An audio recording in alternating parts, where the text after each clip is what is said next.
tardes a todos. ¿Cómo estáis, mis queridos seguidores y seguidoras? Espero que estéis súper bien, de buena vida y buenas condiciones.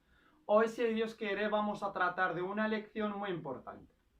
Es una lección muy interesante, que es la importancia de los verbos dentro de una frase o dentro de una oración. Por favor, porque cuando hablamos del verbo, el verbo es el núcleo de la oración. El núcleo de la oración. Por ejemplo, hay muchas oraciones, por ejemplo, sin verbos casi se pierden el significado, ¿vale? En este caso vamos a hablar de dos tipos de oraciones, por favor, ¿vale? Muy bien, a veces tenemos verbos son solamente copulativos. ¿A qué se referimos, por ejemplo, como el verbo estar, verbo salir, etcétera? Y también tenemos algunos verbos son predicados. Cuando hablamos de un verbo es el predicado de una oración o de una frase.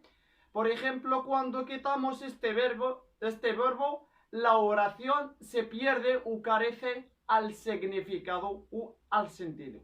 Por ejemplo, cuando hablamos de verbos copulativos, vamos a elegir, por ejemplo, como el verbo ser, solamente en la oración se considera como un copulativo o de otra manera es un suplemento de una oración, ¿vale? Perfecto. Y por otra parte, cuando hablamos de un verbo predicado, ¿vale? ¿A qué se referimos? Que este verbo es lo fundamental dentro de la oración, es el predicado, de otro término, es el núcleo de la oración, ¿vale? Perfecto. Vamos a ver un ejemplo en verbo, por ejemplo, en una oración copulativa, y también vamos a ver un ejemplo en la oración predicativa, ¿vale? Perfecto.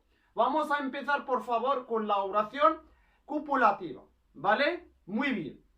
Por ejemplo, si cogemos la frase o la oración, Juan es guapo.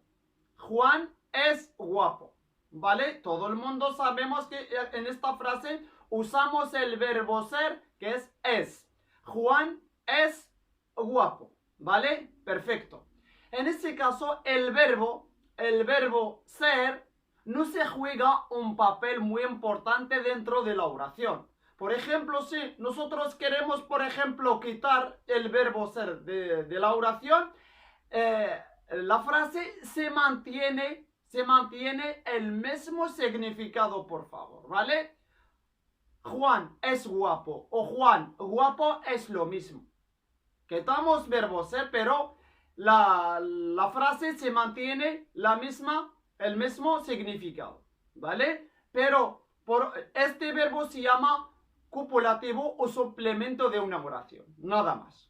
Pero si cogemos un verbo que se desempeña un papel muy importante dentro de la oración, ¿vale? Es el núcleo.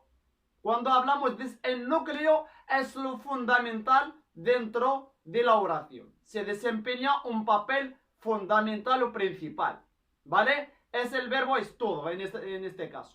Por ejemplo, cuando decimos Juan come una naranja. Juan come una naranja. En esta frase, por favor, tenemos el verbo comer. Tenemos Juan, es un sujeto. Tenemos come, es un verbo. Una naranja es un complemento directo, ¿vale? Pero el verbo comer se juega un papel muy importante. Por ejemplo, si nosotros queremos, por ejemplo, quitar el verbo comer de esta oración, Juan come una naranja, la oración se pierde el significado. No se queda el significado como el otro ejemplo de Juan es guapo, ¿vale? Porque aquí cuando hablamos de una oración predicativa, porque el verbo es el núcleo de una frase. Decimos, por ejemplo, no podemos decir Juan una naranja. Juan aparte y una naranja aparte. No hay una concordancia entre Juan y una naranja. Pero cuando hablamos de verbo ser en la otra oración, por favor, Juan es guapo. Juan, guapo. El significado se queda tal como es. No hay ninguna diferencia, ¿vale? Perfecto. Pero si regresamos, por ejemplo, por favor, concentráis, observáis conmigo bien. Juan come una naranja. Es una frase completa. No necesita a un verbo para completar su significado. Es completamente, tiene sentido completo. Juan come una naranja. Pero si quitamos el verbo comer, se queda la frase Juan una naranja. Aquí en este caso no hay sentido de una oración, ¿vale? Nos vemos en la otra sesión si Dios quiere. Hasta luego, mis queridos seguidores y seguidoras.